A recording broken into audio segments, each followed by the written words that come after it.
Hello friends, Janu the kitchen હાઉસમાં તમારું સ્વાગત છે। આજે આપણે બનાવશું ઇન્સ્ટન્ટ ઉત્તપમ। હજુ સુધી જો તમે મારી ચેનલને સબસ્ક્રાઇબ ના કરી હોય તો મારી ચેનલને સબસ્ક્રાઇબ કરજો, લાઇક કરજો, શેર કરજો, જેથી આવનારા નવા વિડીયો તમારા સુધી તુરંત પહોંચી શકે છે। તો ચાલો જોઈએ આપણે રેસીપી।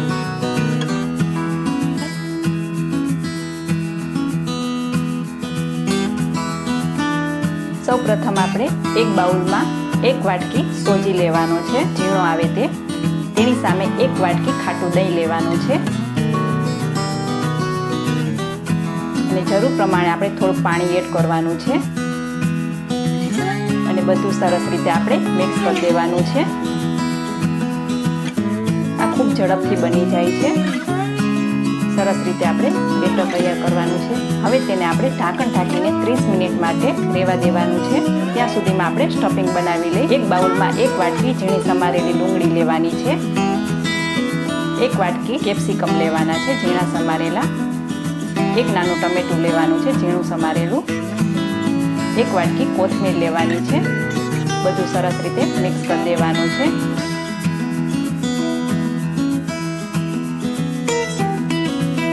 સ્વાદ અનુસાર આપણે નમક એડ કરવાનું છે। 1 ચમચી કાશ્મીરી લાલ મરચું છે તે લેવાનું છે, 5 ચમચી ચાટ મસાલો છે તે લેવાનો છે, 1 ચમચી સાંભર મસાલો છે તે લેવાનો છે અને બધું સરસ રીતે મિક્સ કરી દેવાનું છે। આ ટેસ્ટમાં ખૂબ જ સરસ લાગે છે, તમે એકવાર જરૂર ટ્રાય કરજો।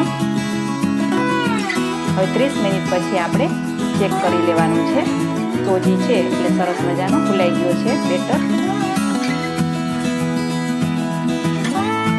જરૂર લાગે તો થોડું પાણી એડ કરવાનું।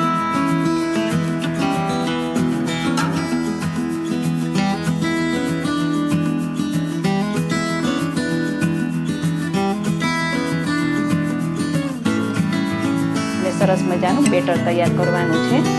હવે તેમાં આપણે સ્વાદ અનુસાર નમક એડ કરવાનું છે અને 2 ચમચી જેટલી કોથમીર એડ કરી દેવાની છે અને મિક્સ કરી દેવાનું છે।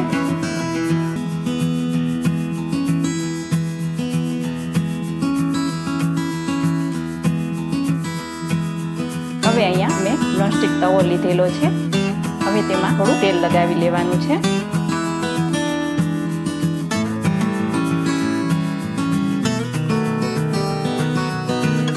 અને જે બેટર છે તે આપણે ચમચાથી પાથરી દેવાનું છે।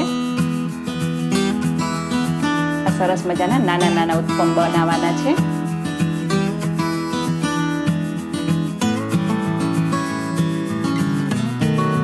હવે તેના ઉપર આપણે જે બનાવેલું સ્ટફિંગ છે તે 2 ચમચી જેટલું પાથરવાનું છે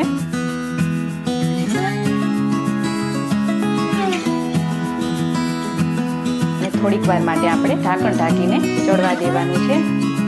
તમે જોઈ શકો છો નીચેની સાઈડ ક્રિસ્પી થઈ ગઈ છે અને સરસ રીતે પેનમાંથી છૂટું પડી જાય છે। હવે તેને આપણે પલટાવી લેવાનું છે।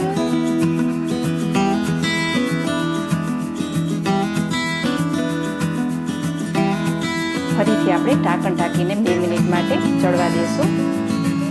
હવે તમે જોઈ શકો છો સરસ રીતે આપણે બંને બાજુ ક્રિસ્પી થાય તેવા ઉત્તપમ તૈયાર કરવાના છે। તેનો દેખાવ પણ ખૂબ જ સરસ આવે છે। હવે તેને આપણે સર્વિંગ પ્લેટમાં જ લઈ લેવાના છે।